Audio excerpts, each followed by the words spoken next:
रंगों के इस पावन त्योहार पर आप सभी को होली राम राम। राग रंग का ये लोकप्रिय पर्व बसंत का संदेशवाहक भी है।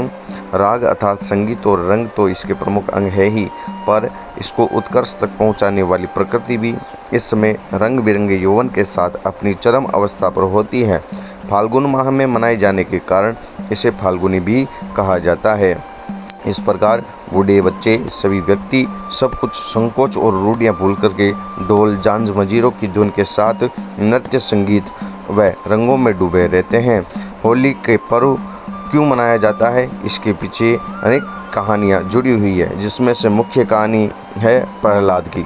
माना जाता है कि प्राचीन काल में हिरण्यकशिपु नाम का एक अत्यंत बलशाली असुर था।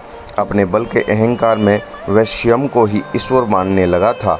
उसने अपने राज्य में ईश्वर का नाम लेने पर भी पाबंदी लगा दी थी। हिरण्यकशिपु का पुत्र प्रहलाद ईश्वर भक्त था।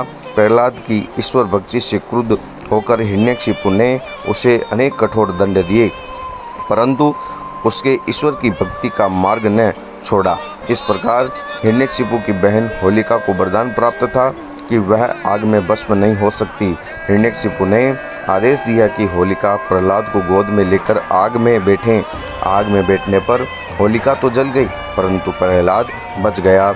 ईश्वर भक्त प्रहलाद की याद में इस दिन होली मनाई जाती है। प्रतीक रूप में ये भी माना जाता है कि प्रहलाद का अर्थ आनंद होता है। वैर और उत्पीड़न की प्रतीक होलिका अर्थात जलाने की लकड़ी जल जाती हैं, और प्रेम तथा उल्लास का प्रतीक प्रहलाद आनंद अक्षुण्ण रहता है।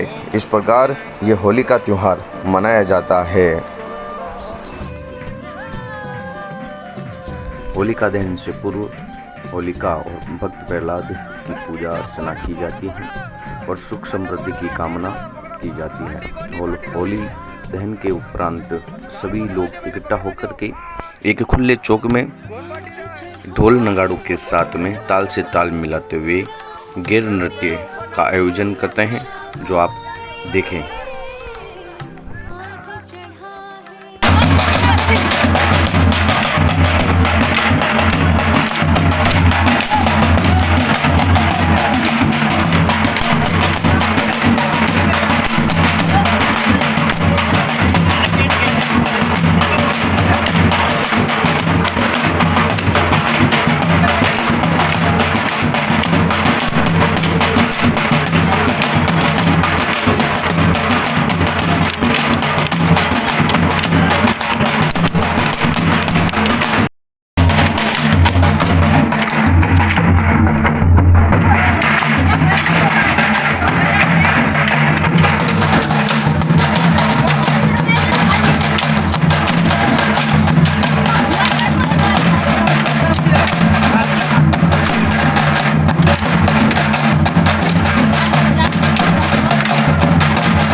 पर देखो ना